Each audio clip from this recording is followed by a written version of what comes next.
Hello. Today, we will learn about the phrasal verb dote on somebody.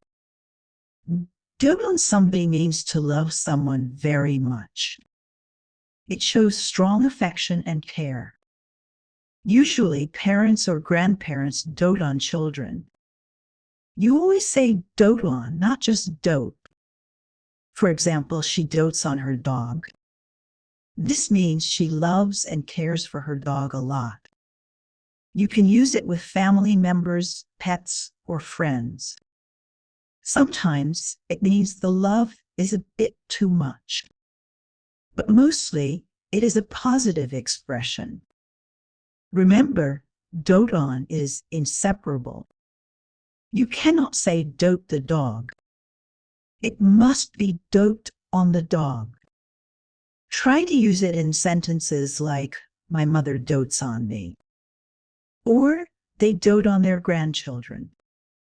It's a great way to express love in English. Now, try to make your own sentence with dote on somebody. Thanks for watching. Keep practicing and see you next time.